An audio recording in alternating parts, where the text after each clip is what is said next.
this podcast, what we're going to do is we have divided it into multiple sections. We'll start with knowing what people should do and should not do in an interview. Then we'll go to the core BA skills questions. Then we'll take up the scenario-based or behavioral questions. And finally, we'll look at the case study-based questions. So for me, a good answer would be something, where I actually look at the approach. One of the things which people do in resume is to describe like an organization, my life goal and vision. So is it relevant? So when you make the resume, what should be at the top? So when they start answering the question, chain of thought matters a lot for me. There is one term which is often confused with SRS, that is BRD. So when you create BRD actually, so there is a credit card company which is having profits coming down and you are put into that situation and you are asked, okay, solve this. What would you do? How would you approach? So candidate should be able to build the trust, and the efforts which candidate has put in building that trust, that should come out. Changes are like normal thing nowadays, but if there are too many changes, okay, that becomes a problem. So how do you handle that? One stakeholder says that we want to launch this product on a website, and the other one says that we want to launch this on application, right? Say a mobile application basically. Now these are conflicting requirements. It will need different skill sets altogether. So another situation which can happen is you have talked to the stakeholders and you have accepted or kind of literally taken the requirement from the stakeholder. And you go back to your tech team and they say, boss, this is not feasible. So what happens next? This happens, and actually this happens very frequently. Everything is falling apart. You don't know what to do. I had learned this technique during my Luma training, which I call as rows, thorns and buds. Now, when it comes to approaching any kind of case studies, the skill to ask the right questions matters a lot. Now, what I do is, I can't kind of create a box. I present this to my stakeholders.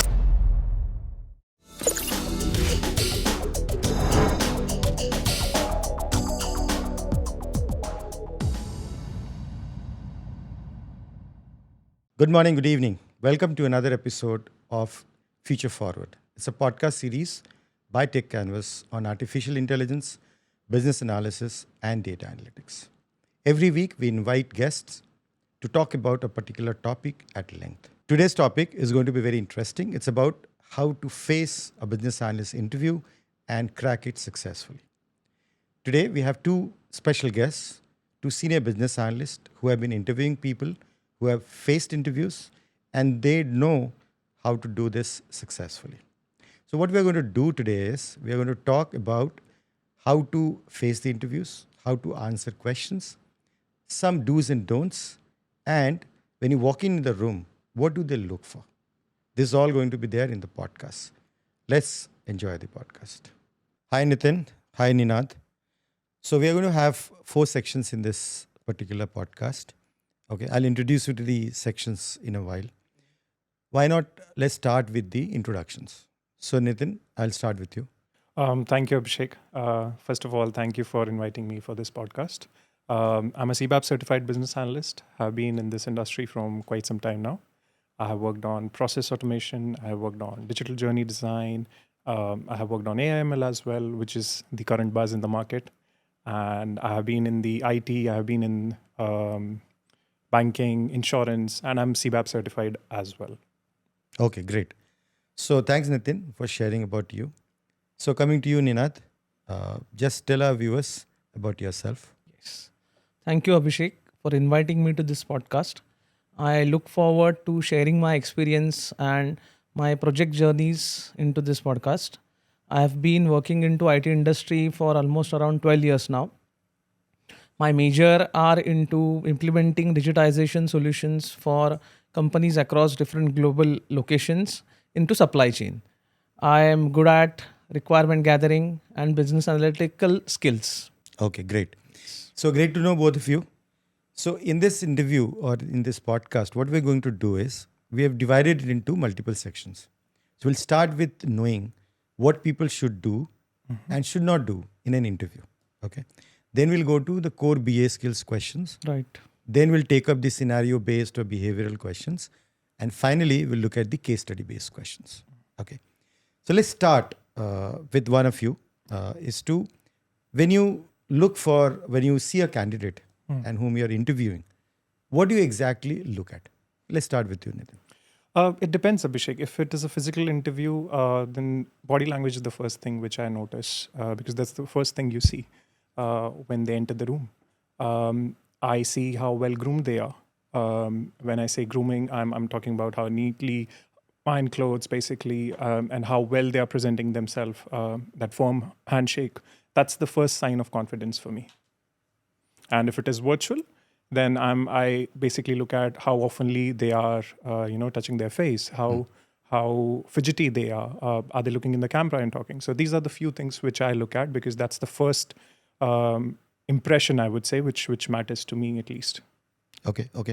So now coming to you, what are the common mistakes which typically people do in the interviews, whether it's virtual or physical? Common mistakes which people do.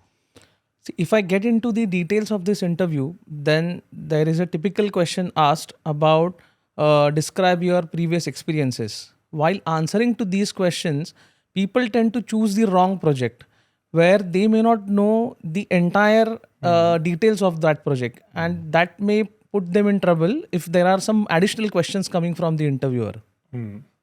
Correct. Right. That's an important point. So you should be actually expecting questions on the project Right. and choose the project carefully. Correct. Yeah. Yes. Yeah, right. So if you look at somebody answering a question, okay, how do you think, okay, this is a good answer, or this is a pretty theoretical answer, Yeah. or this person is making up the answer?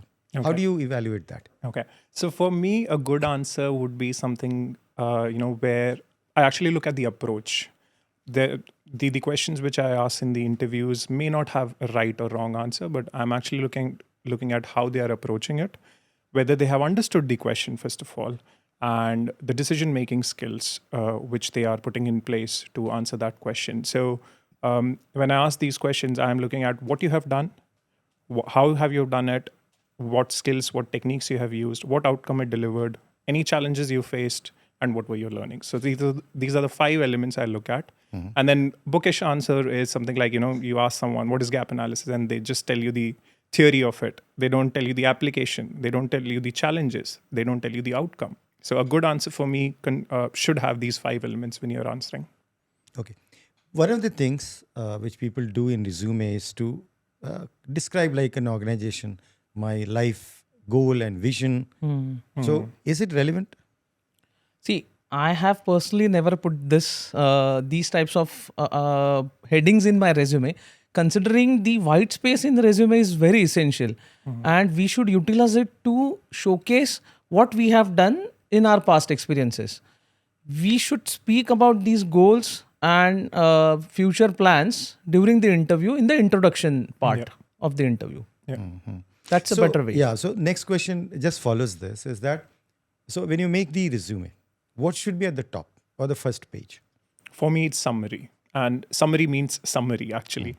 It shouldn't describe much about the project, but it at least should talk about those milestones which you're proud of. It should catch my eye when I read your resume. So it should be crisp. It should be to the point. Correct. So the next question would be like, so someone is either virtual or physically. So first time when you have a look at that candidate, how do you make out whether this is somebody whom I'm looking for or outright reject? Do you look for something, some trait at the first appearance? See, as a human, this can happen with us that we may get biased with the first impression, but I would usually avoid doing this. I would actually look at the character of that person. Initially, that person walk to me with dull posture, or in the virtual interviews, that person may look little bit dull, but that can be first impression. I would still go ahead and interview that person to understand the real character and experience. Okay, fair enough. So, which means that in a virtual interview, obviously you can't watch a person that closely. Yeah. So, during the interview, okay, how do you make out about the level of confidence or the kind of traits, characteristics which you should have in the selected candidate? So when they start answering the question, chain of thought matters a lot for me. And you should look in the camera while answering the questions. That's the trait which helps me in identifying whether they are making up things or they have truly done something in that field. Correct. So many a times it's quite natural also that when you go in front of something, like whether it's camera or in front of an interviewer, you feel nervous, Right. right? So is there any trick to avoid that nervousness or not show it? Can somebody work on it? Yes, definitely, it is possible.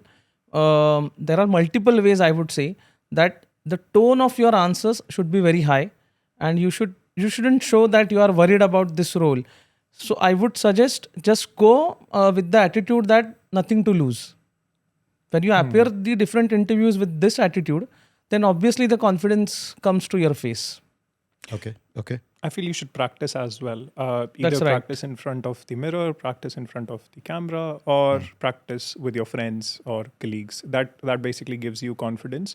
Most of the time, which I have felt while interviewing the candidates, if there is a question which is kind of out of syllabus for them, they fumble, they get nervous, and by practicing these 3-4 pointers plus what Ninad mentioned, they get that confidence of handling tough situations as well. Yeah.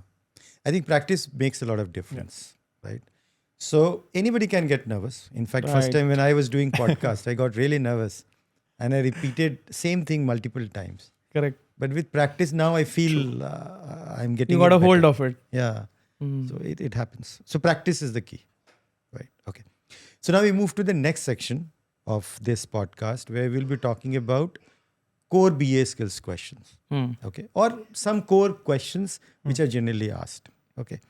So what I would like you to do is tell me the answer which you think is right, and also tell what people should not do or should not say while answering these questions. So I'll start with you. First question is, tell me about yourself. Right. So whenever you are introducing yourself, you should include your total years of experience. Then what are your key skills and your education? And in addition to that, what are your future goals? So you will have to practice this question, practice this answer, and frame the answer correctly so that you can include all these parameters into that single answer. Okay. Okay. Yes. Would you like to add something here? I'll just add an example what Ninad mentioned. For me, introduce yourself would be something like, my name is Nitin. I'm a CBAP certified business analyst. I've been in this industry for say around 8+ years. I have worked on AIML. I have worked on digital journey design, where we onboarded around 30K customers in the first quarter. So what I'm referring over here is the outcome, the KPI, which I'm proud of. Plus, I also refer to the certification which I'm proud of, which is CBAP.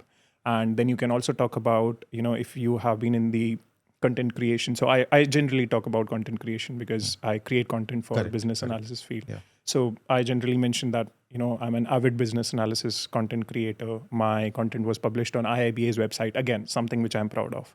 Plus Techcanvass website as well. So talk about things which you're proud of. Talk about things which have shown tangible outcome.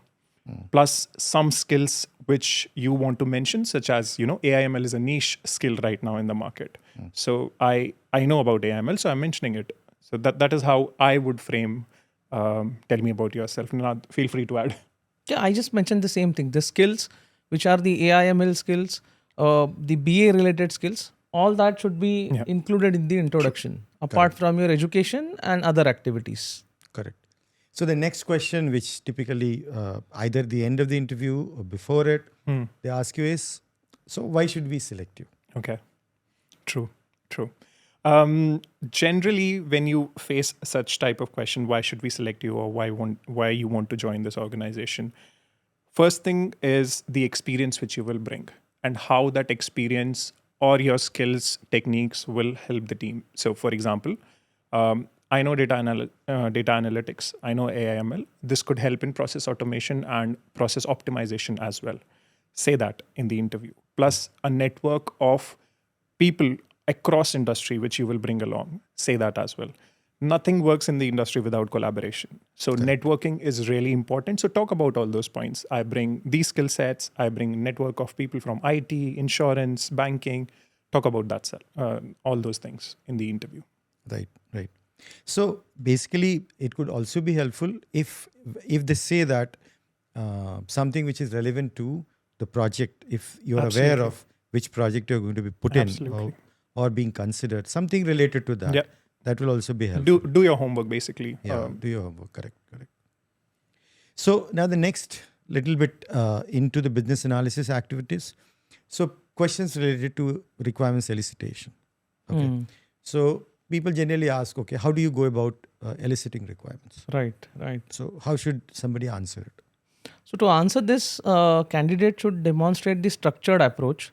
So to give an example, if I receive the high-level business requirement or a one-liner from the customer, then I should be able to elaborate it and draw more requirements from it. That's the main ability of requirement gathering. Yeah. So once I receive this one-liner, I can start with creating the epic, or if that is not happening, then start preparing for the stakeholder interviews, where you will be able to discuss this requirement and gather more details out of it. So I would expect from candidate that what preparation he is going to do for that interview. So he has to set the agenda. He has to share that agenda well in advance to the customer. He has to detail out what would be the possible requirements out of this business expectation. Once that is done, then the next step comes is the writing the user stories. Write those user stories, get it reviewed from the customer, get the approval, and then you are good to go ahead with the start of the development. So this is the usual journey of the requirement management. Correct. That should come out from the candidate. So as a follow-up question to that, he mentioned business requirement. So typically the common requirement types are business requirements, functional requirements. So general gap in understanding is the difference between business requirements and the functional requirements. Yeah. So how do you, if you are asked this question, how would you answer it? For me, a business requirement is something which delivers value, which talks about the business aspect of it. And when you talk about business, it is value basically. It is all about tangible value. So it's the what part of what we are doing basically. Functional requirement for me is how we will do it, how that business value will be delivered when it comes to the functionality. And just adding to what Ninad mentioned about the previous question, stakeholders don't give you the requirements. They give you the need. And every need is not a requirement. It could be an aspiration as well. So if I have to give you an example, someone says that I want to build a home on moon. That's not possible. It's a good aspiration. You can do that. You can aspire for it, but practically it is not possible right now. Correct. So as a business analyst, it's our responsibility to dig out those requirements from the needs and follow what your stakeholders want. There are 50 plus techniques mentioned in Bebok, but in my career, I have hardly used 10 or 12.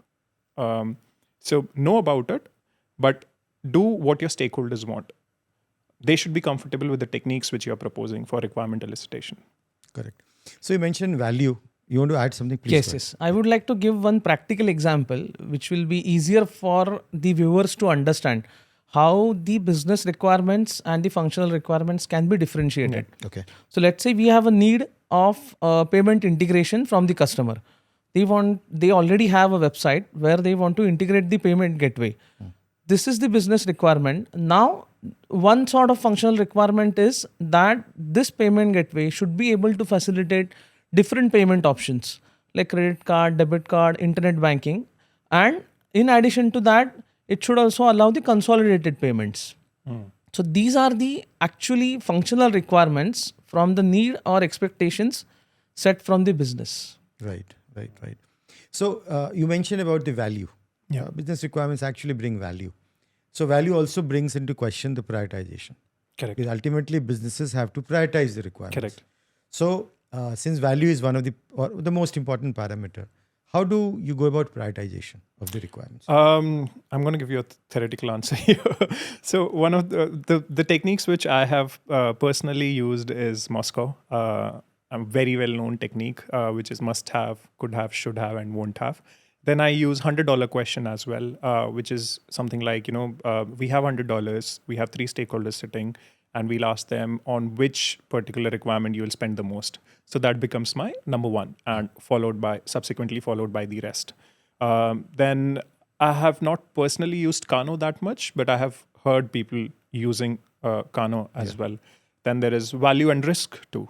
I have used value and risk on some of the projects, but Moscow and $100 has been my absolute favorite.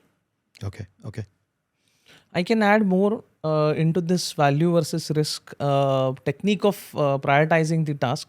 I can give a good example where I'm trying to build a solution for our customer, and there is a feature which is going to add immediate value to the customer that will always be in high in priority.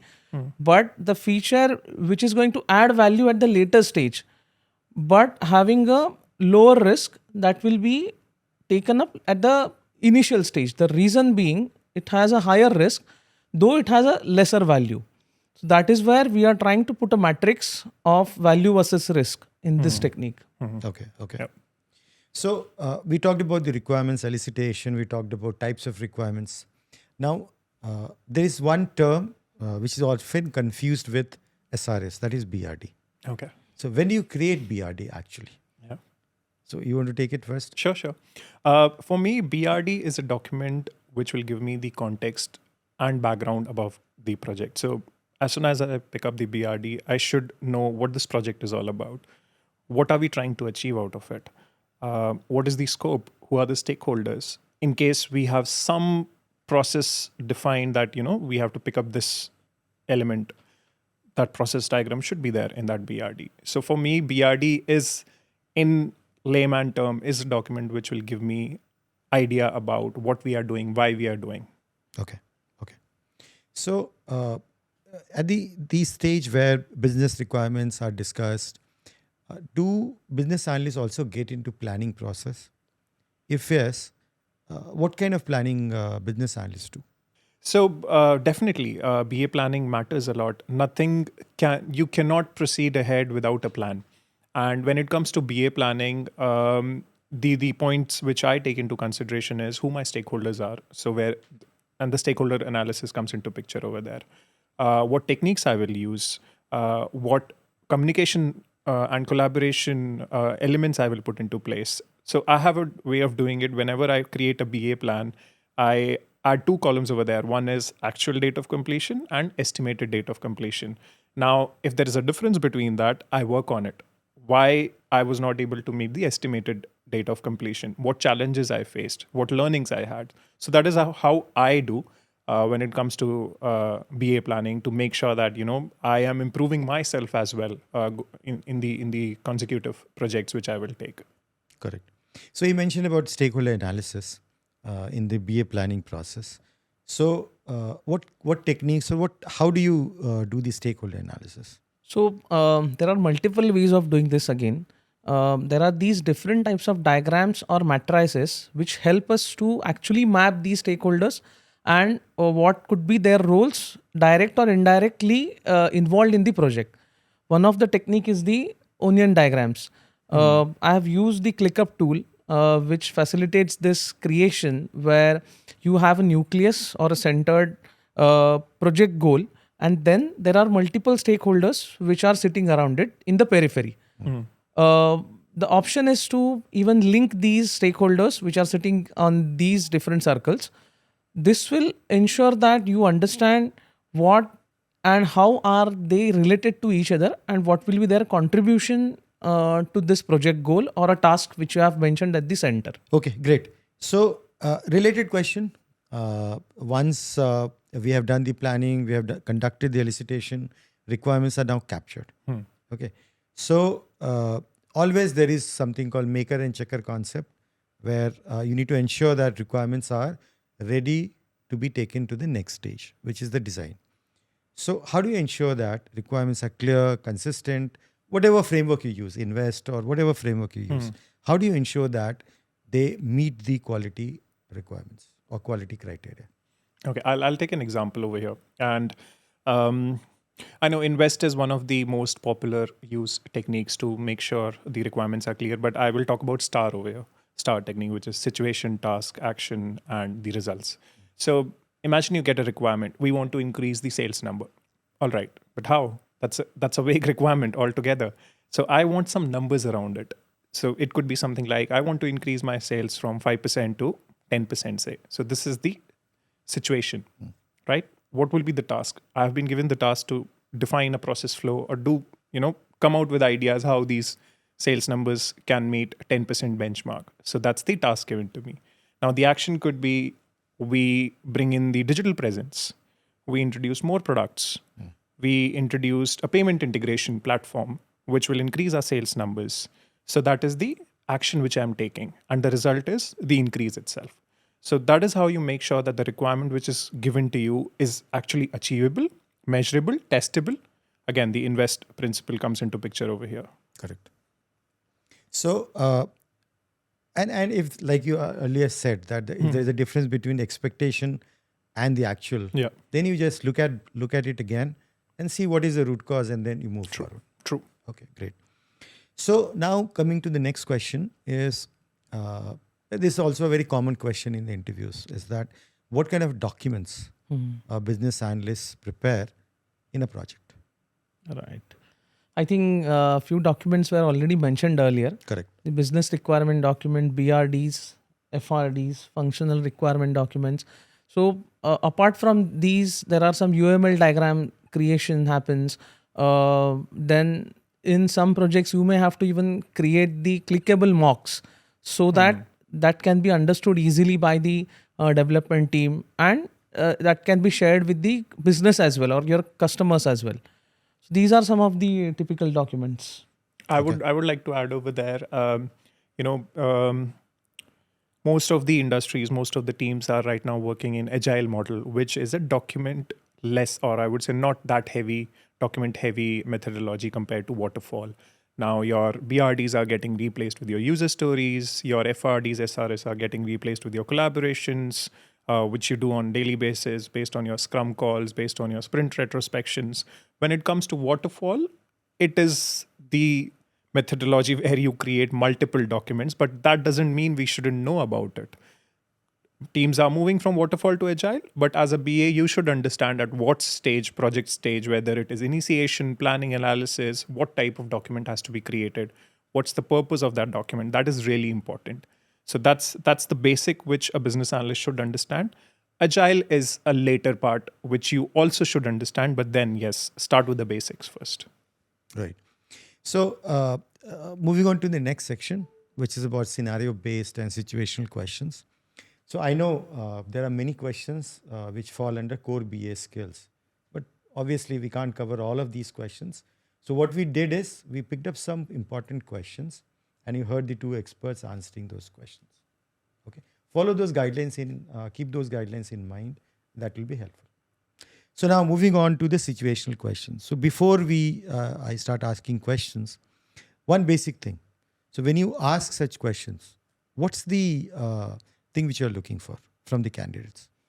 So there are multiple expectations from the candidates itself, because these situational questions will not only restrict to any one or two questions. When the interview happens, we try to check the different angles of the candidate. The main is the structured thinking, the ability to solve the ambiguity or the confusion in the requirements or the situation. Next is the stakeholder collaboration and the clear communication. These are, I would say, the main outcomes from these types of questions. Okay. So let's start with a few questions. So there is a credit card company which is having profits coming down. Okay. And you are put into that situation and you are asked, okay, solve this. What would you do? How would you approach this? Okay. My first step towards this problem would be to understand the problem itself, first of all. So I can call it as gap analysis. I will interact with business, I will interact with ops, tech, and if I get a chance to interact with customers, I would do that.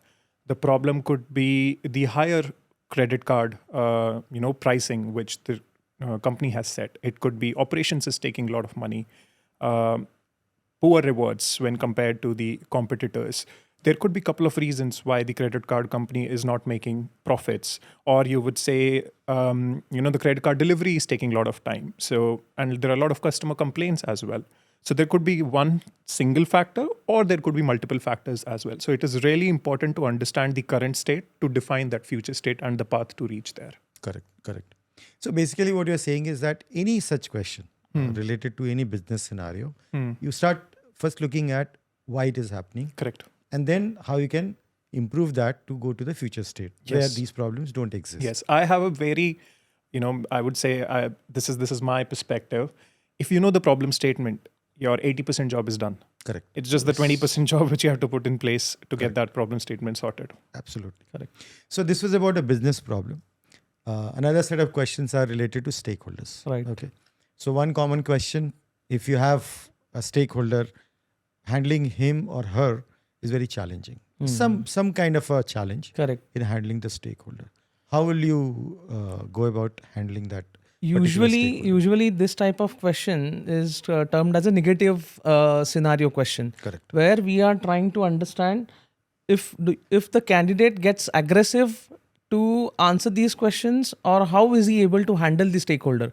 I can give one good example where I have a customer who's little skeptical about the IT solution implementation itself because of the past experiences of failure in the project.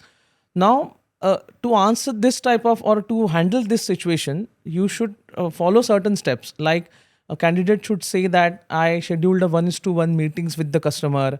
I tried to give him a confidence or build a trust, and promise some short duration success, which will ensure that with those smaller steps and easy successes, the stakeholder gets the confidence into building these types of solutions.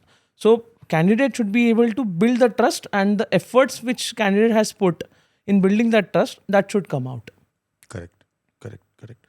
So one more set of question, changes. Okay. Changes are like normal thing nowadays. True. But if there are too many changes, okay, that becomes a problem. So how do you handle that? Again, going back to the question which we took few minutes back, is the change management process. Set up a change management process. Educate your stakeholders that in case a change is brought in, it will result in reprioritization. It will result in resource planning again, which can derail the entire project timelines. If it is a time-sensitive project, if it is speed-to-market project, if it is a regulatory project, you are risking the entire project based on those changes. So be really clear with your stakeholders that this is what we can, incorporate during the sprint, and this is what we can't do. So you have to be really, really strong to put your foot down when it comes to change management.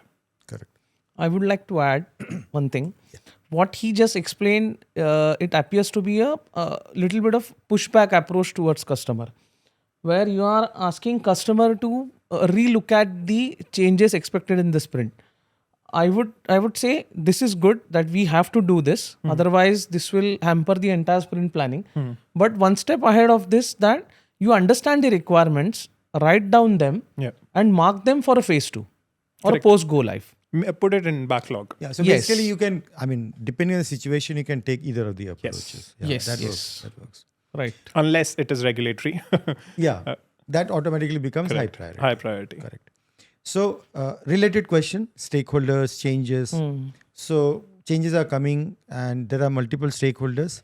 So it happens that they give you requirements which are conflicting. So how do you handle that situation? So it happens that you are dealing with the stakeholders from multiple teams, and those teams have their own objectives and priorities. Correct. So to give you a good example, I was working on one project where we were trying to identify one tracking ID for our shipment processed. Now, finance team had a priority. After the payment completion, payment ID is generated. Finance team would prioritize saying that we want to make the payment ID as the tracking ID. Okay. But operations team was insisting that the shipment number which is generated, that should be made as a tracking ID for throughout the journey of that shipment. Now, this was a conflicting situation. the payment is done, the initial process which is happening on the front end side of the website of a customer, that is all happening based on shipment ID only. But once the payment is done, it moves to the payment ID. Correct. Now, to handle this situation, we can take a hierarchical approach that at the high level, there will be a shipment ID, and under that, there will be a payment ID. So, this ensures that both the teams are happy and their individual objectives and their individual tracking IDs are part of the original process which we wanted to incorporate. But it is possible that the conflicting requirements could be such that they're really conflicting. I mean, either or situation. I'll give you In an your example. example, it was possible to kind of merge these two. But what happens if they are completely out of the context? Let me give you an example. In case you're building, say, one stakeholder says that we want to launch this product on a website, and the other one says that we want to launch this on application, right? Say a mobile application, basically. Now these are conflicting requirements. Correct. It will need different skill sets altogether. That is where your experience comes into picture. Talk about how much risk it involves. Talk about, do we have the right skill sets to develop it? Talk about the timelines. Like I said, if you are working on a time sensitive project, these factors will help you in determining which requirement to take in. Talk about the cost involved, how much cost it will involve to create a website or create an application. So these couple of factors which will help you in deciding, should we go with the website or should we go with the application? So if you take a fact-based approach, it is easier to convince the stakeholders. Yeah, correct. So another situation which can happen is you have talked to the stakeholders and you have accepted or kind of literally taken the requirement from the stakeholders. And you go back to your tech team and they say, boss, this is not feasible. So what happens next? Who would Yes, like to this happens, and actually this happens very frequently. It does. The developers are always in a state of mind that we want larger time to do any task, and they will always give I would say unexpected efforts or the time for doing any task. So to handle, the best way to handle these types of situation is try to understand what the problem is. If we can borrow a resource and if that solves a problem, then that can be considered. Or third option could be we may have to little bit push back a customer asking for more time to deliver these types of tasks. And if it is a really high priority task, then one may have to involve the senior management and get their approval to stop the existing work and start working on these new tasks. Okay. In such situation, just to add what Ninad said, in such situation, transparency plays a very important role.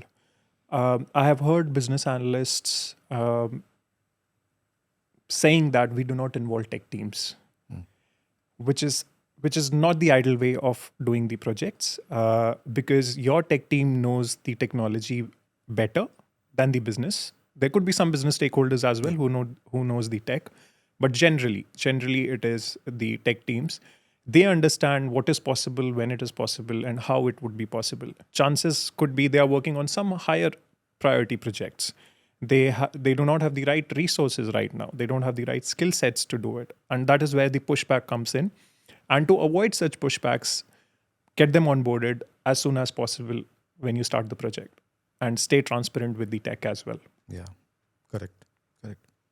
So coming to the next question, let's say this may also happen quite frequently. You join a project as a business analyst, there's no documentation, which is a common thing in IT industry. And unfortunately, there's no SME as well. I mean, SME or anyone who knows about the project. Correct. So how do you kind of get yourself familiarized with the application? What do you do?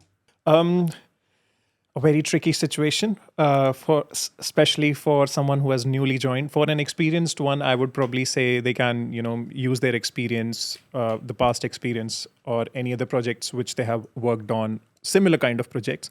Plus, speak with people who are around that project. Maybe not an SME, because SME is not present, you said, but someone who knows at least the context of the project, what problem we are trying to solve. That would set the base for you, and you definitely need an SME. And probably if the SME is not available right now, you have to make sure that they are available in the near future. So that is how you can take care of certain of such type of situations based on your experience, based on talking to people who are around the project, who know something about the project, and then start your own documentation. Prepare a repository which will help the next business analyst or any other stakeholder who will look at this project later on. Right. I would like to add one more parameter to this, Yeah, sure. that we can start interviewing the end users if they are available. True. They can be the real face of the project, or whatever is missed earlier, that we can understand from them. Absolutely. Okay. Yeah. Try to understand the project from Yes. every angle if SME is not available. Correct. Now, related to SME and the business, so you have some new initiative has started, and you talk to some people and have created the business requirements document. Okay, but you get a pushback from your QA or pre-sales or those kind of people, as well as the business, which is very unexpected, but it happens. So what do you do? So you mean that we have received the change in the requirements, or they? No. So you have made a document. Right. Okay? You understood as per your discussions with some stakeholders. You have made a business requirements, meaning this is the scope of the work for the upcoming initiative. Right. But when you share the document with the business stakeholders and your QA team, they say, no. This is something which is not required or not relevant. Okay. This usually happens rarely with the BAs. I'll tell you practically. The reason being, we are directly in contact with the customers than the other stakeholders, QAs or the developers as well. That is why we always become the first face of all those requirements. And when we share this with the QA, they would rarely reject this. And even if they reject it, it could be because of the misunderstanding or gap in the understanding. That is where I'll have to get into a 1:1 call with the QA or a business team as well and explain them my perspective. And if they want any changes, then we'll have to modify the document and resubmit it for their approval. Okay. That's the best way of handling it. Okay. Anything you would like to add on that? I would say communication plays an important role over here. Communication and collaboration, bringing everyone on board when you start these projects. Do not work in silos. Do not assume anything. Ask your questions. I always say this, no question is a silly question. Ask it multiple times and ask it from different stakeholders to get the same answer. Right. So this was the section on situational questions. Any other tip you'd like to give to people who are also asked these behavioral questions? Any tips? I would say in case, everything is falling apart, you don't know what to do. I had learned this technique during my Luma training, which I call as rose, thorns, and buds. Roses are something which is going well. We have great setup, we have great tech team, we have say 1 million customers visiting our website. Everything is going well. Thorns are the challenges that will give you the problems, and buds are the opportunities or the ideas, suggestions.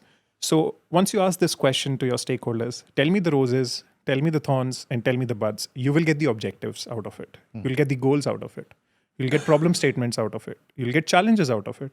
And you'll get the positive side of what we currently are doing and how we can leverage it.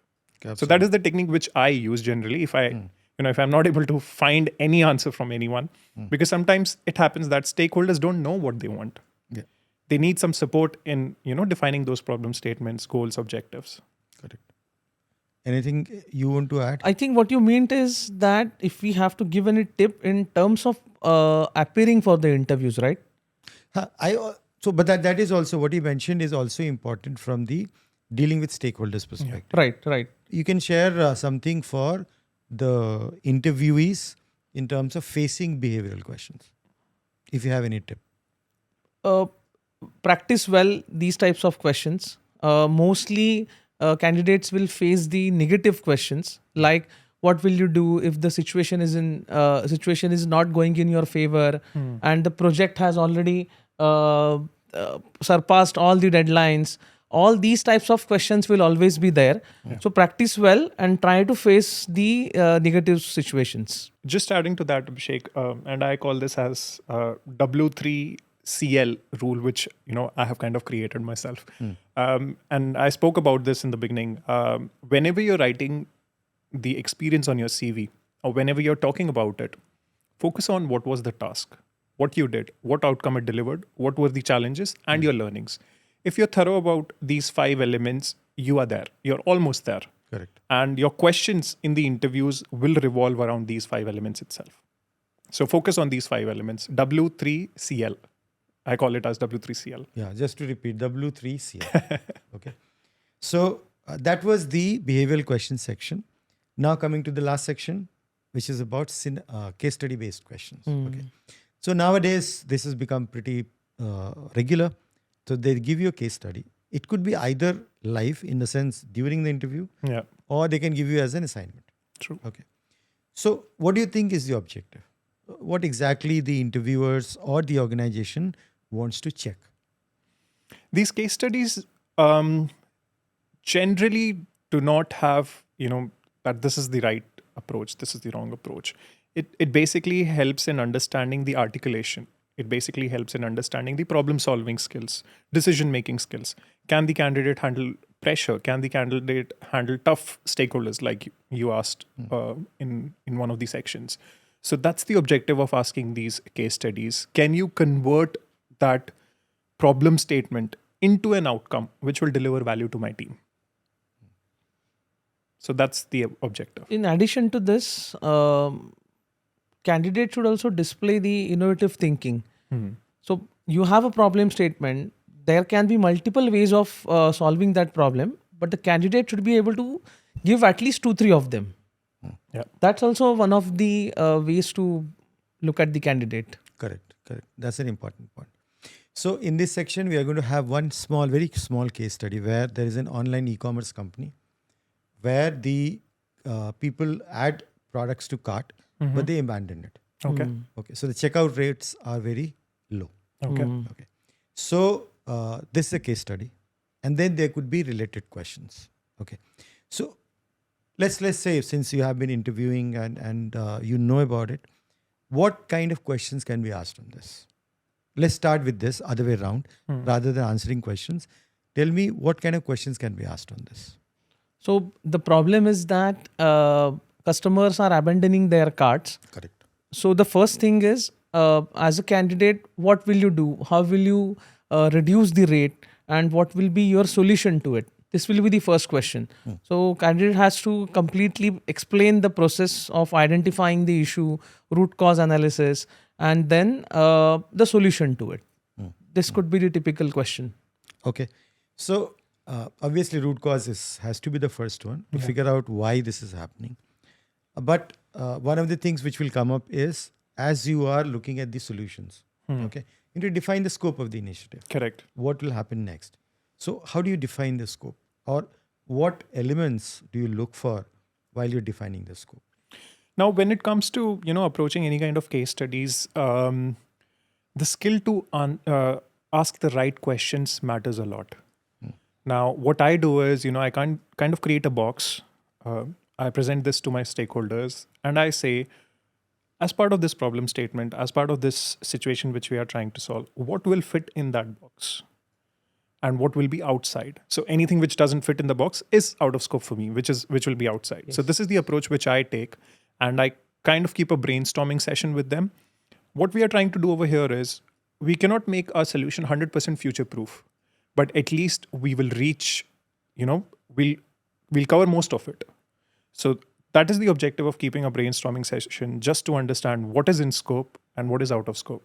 Put everything which is in scope in that particular box, inside that box, and everything is out of scope for me. Could be a future enhancement, but yes, for the timing, it is out of scope for me. That is the approach which I generally take, and happy to hear Ninad as well on that. So let's take it for ahead. And okay, so you define the scope, what is to be done, what is out of scope. But to arrive at the root causes, okay, we need to ask questions. Okay, in this case. So if an interview is asked, how do you start meeting these stakeholders? What kind of questions will you ask to get to the root causes of the problem? Right. So if we focus on specific to this example, then there could be some typical questions like what is the current rate of abandonment? What is the target? What percentage of change you are looking for? Then how is the checkout process happening actually? Are there any specific customer feedback towards these steps which are part of the checkout process? So all that data has to be gathered, which is part of the RCA. Now, once this data is gathered, you will have to propose a solution mapping to these actual problems. Like if there are any issues with the certain steps in the checkout process, if the payment gateway is not opening in the specific time period, Right. then all these are, I would say, problems which are faced by customer, and these could be the reasons for abandoning the carts. Correct. Adding to what Ninad mentioned, understanding the problem is really important. That's the first step you take. Why we are solving it at the first place? Correct. What will happen if we don't solve it? And when would you say that, we have achieved that? So define those KPIs for that particular problem statement. Correct. Who are the stakeholders we are, will be interacting on regular basis? Which teams we will be interacting regular basis?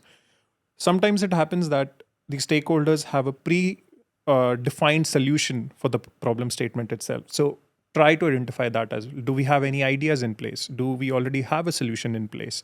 And it is just about enhancement or looking at whether this was right or, could have been better. So that is the approach you should take. So in this case, now going forward, so we have identified root causes, we have identified the requirements, scope. In this case, to analyze it further or to make the communications better, would you need to create any models, any diagrams in this particular scenario? Do you think there's any need to do that? If yes, which will be those? Yes, certainly.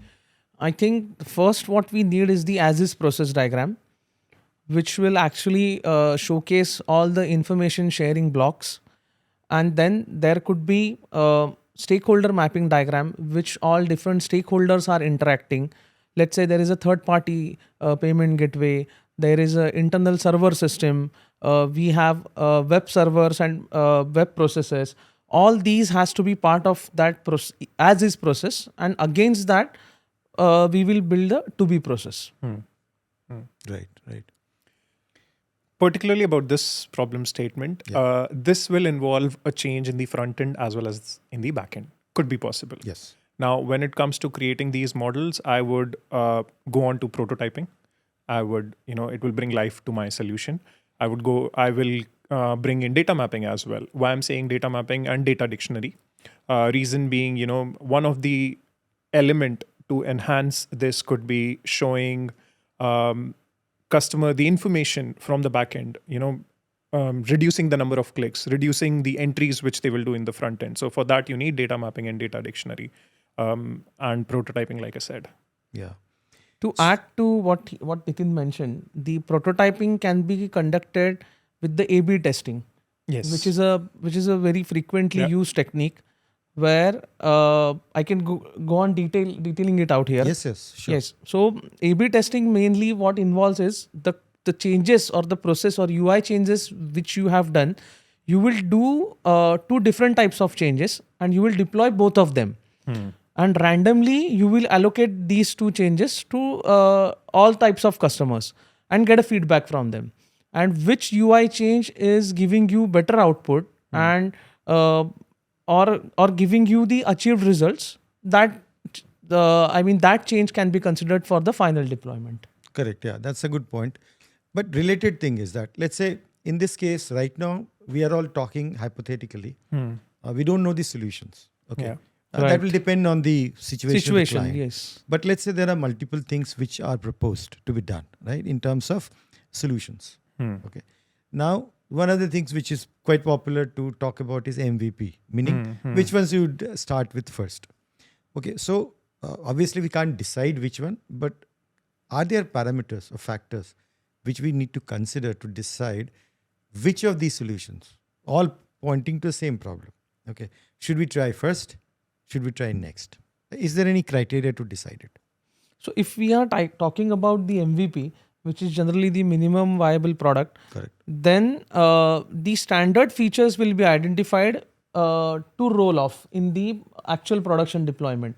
But I don't think so. This will require the detailed study to do it. If we are trying to decide on certain features, only those will be part of the MVP. For me, the features, once we have identified those features, the features which are taking less time, less effort, and we are really clear about the requirements, that would be my MVP. I don't want my team to spend much time on developing something which might not be needed. We don't know what the solution is. So start slow, deliver in phase-wise manner, pick up things which we are really clear about and will take less time. Correct, correct. So that brings to the end of this case study round questions. So before we end this podcast, couple of questions. So final tip from your side in terms of anyone who is going to face interview in the future, one tip for 2025 and beyond. I think you can give more. Yes. I would say we are already in the world of AI. So be well prepared. Get help of these Gen AI tools whenever you are preparing for the interviews, and then only face the interviews. Don't go just without interacting with the Gen AI tools first. Okay. What I'll about you? give one tip. Yeah. One is required. Read your CV 20 to 30 times. You should be absolutely thorough with your CV. True. Yeah. That's the only tip I'll give. Once you know what you have written on your CV, you'll be there. You'll get it. Correct. Yeah, I think both of you, the tip which you have shared, very important. These are really important ones. Final answer, final question, final answer expected. Is that one thing which is more like a cliche saying that you should never say this in the interview? Anything which you remember, you can tell. I want to reach where you are. Correct. Never say that. Correct. Never say that. And secondly, okay, it was only one, right? Or No, I you can say can one. add one more. Okay. That's okay. So if you don't have a question, when if the interviewer is asking you, do you have a question for me? And if you don't have a question, don't ask. Just say thank you. Done. Do not ask any questions. Do not make any personal remarks. Correct. Ninad, if you want to add anything. Yes. On the similar lines of the earlier answer of using the Gen AI tools, people are tend to answer or mention what all activities they are doing in their daily jobs. So let's say if the BA is writing minutes of the meeting, there is no need for you to mention that in the interview. And even if you are mentioning, what you should say that I reuse the outputs coming from the Gen AI tools to write the minutes of the meeting. In the world of the AI, this is what you will have to display the smartness of using these AI tools. Don't just answer what we have been answering over the years, that as part of my deliverable, I have to write the minutes of the meeting. Right. Correct. So thank you, gentlemen. Thank you, was Abhishek. wonderful talking to you guys. It was very insightful. Thanks, you shared your experiences. So everyone who is listening to the podcast today, we had a very, very deep, insightful discussion on how to face interviews. We also looked at 3 sections, right? Core BA skills, scenario-based questions, and case study-based questions. You also heard them talking about how to answer these questions, what not to say in the interviews. I hope this was helpful.